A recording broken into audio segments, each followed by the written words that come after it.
Salam sejahtera bagi kita sekalian. Kita akan merenungkan firman Tuhan sesuai renungan harian gereja atau raja edisi Jumat tanggal 17 bulan 4 tahun 2026. Sebelum kita membaca dan merenungkan firman Tuhan, mari kita berdoa. Bapa, Engkau sungguh baik dalam kehidupan kami. Kasih-Mu selalu baru setiap pagi. Saat ini kami mau merenungkan akan firman-Mu ya Tuhan. Karuniakanlah kepada kami hikmat pengertian agar kami dapat memahami isi firman-Mu dan terlebih lagi kami dapat melakukannya di dalam kehidupan kami. Berfirmanlah ya Tuhan, sesungguhnya kami telah siap mendengarkannya. Ampuni segala dosa kami, terima kami yang datang kepadamu ya Tuhan. Di dalam nama Tuhan kami Yesus Kristus kami berdoa. Amin. Saudara-saudara yang dikasihi Yesus Kristus, firman Tuhan yang kita akan baca dan renungkan pada hari ini dipilih dari pertama Petrus pasal 1 ayat 13 sampai ayat yang ke-16. Firman Tuhan, sebab itu siapkanlah akal budimu, waspadalah dan letakkanlah pengharapanmu seluruhnya atas kasih karunia yang dianugerahkan kepadamu pada waktu penyataan Yesus Kristus. Hiduplah sebagai anak-anak yang taat, dan jangan turuti hawa nafsu yang menguasai kamu pada waktu kebodohanmu. Tetapi hendaklah kamu menjadi kudus di dalam seluruh hidupmu, sama seperti Dia yang kudus yang telah memanggil kamu. Sebab ada tertulis, kuduslah kamu sebab aku kudus. Amin. Firman Tuhan. Saudara-saudara yang kekasih di dalam Yesus Kristus, firman Tuhan yang kita baca saat ini, kita akan renungkan melalui tema status baru, hidup baru. Saudara-saudara, ketika kita memperoleh atau menyandang sebuah status yang baru, maka yang diharapkan adalah kita akan menjalani kehidupan yang sepadan dengan status baru itu. Misalnya, ketika seseorang sudah menikah, statusnya akan berubah sebagai suami dan istri.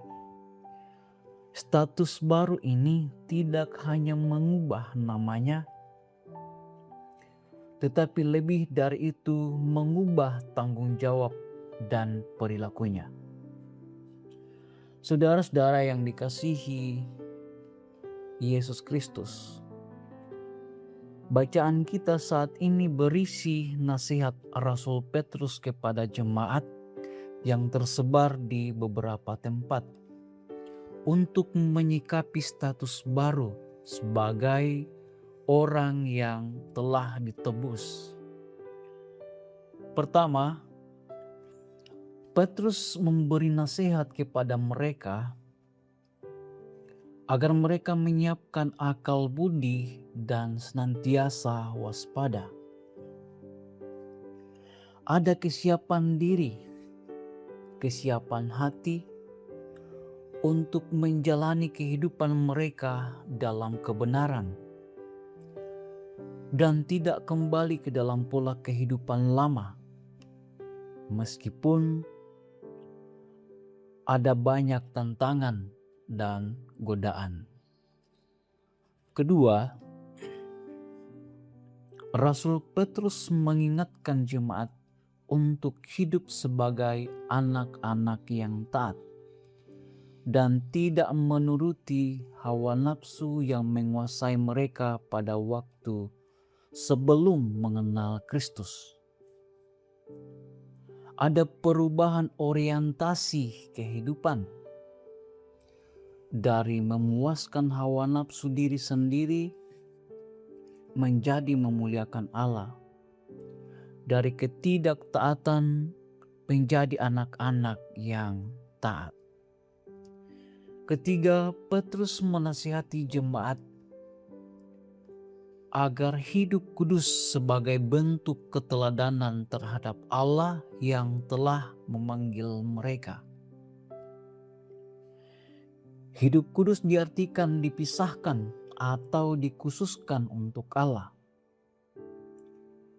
Hidup dalam kekudusan adalah sebuah panggilan natur Allah,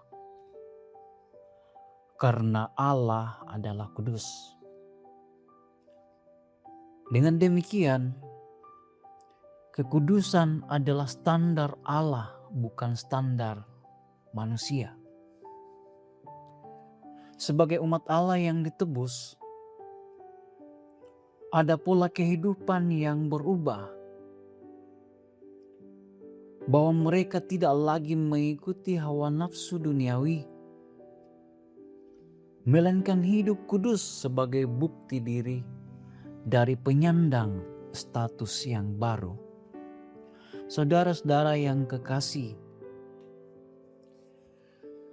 sebagai umat Allah yang telah ditebus, kita pun telah memiliki status yang baru, yakni sebagai anak-anak Allah. Pertanyaannya adalah, apakah kita telah menjalani kehidupan sesuai dengan status tersebut?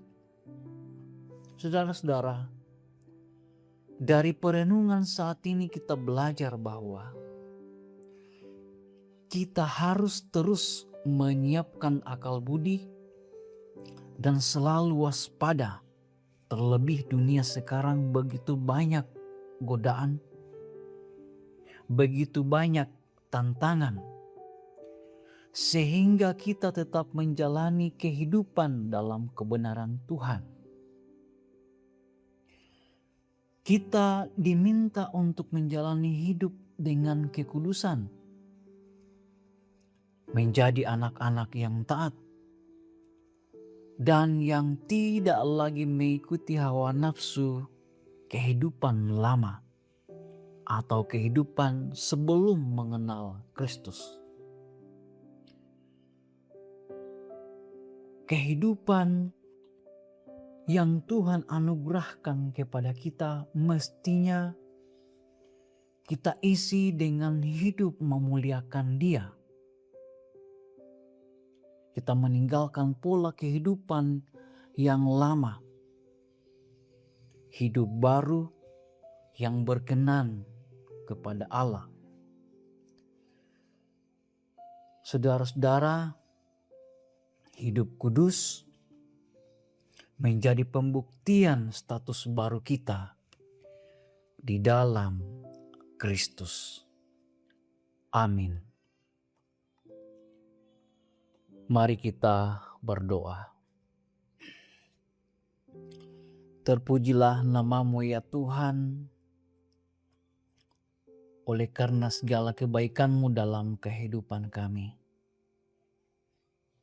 Terlebih pada saat ini kami diperkenankan untuk merenungkan firman-Mu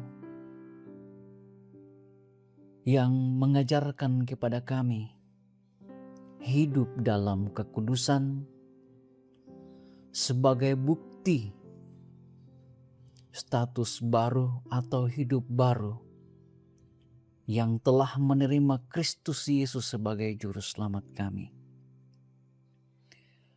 Mampukanlah kami ya Tuhan untuk melaksanakan firman-Mu ini di tengah-tengah kehidupan kami. Kuatkan dan teguhkanlah kami ya Tuhan di tengah-tengah pergumulan kehidupan. Ada begitu banyak tantangan dan godaan. Biarlah kami tetap teguh menjalani kehidupan kami, mengikuti firman kebenaran-Mu ya Tuhan.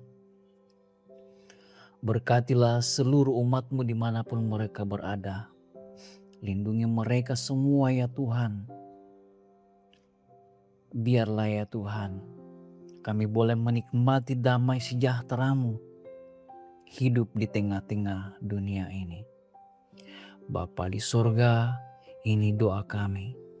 Sempurnakanlah di dalam nama Tuhan kami Yesus Kristus kami berdoa.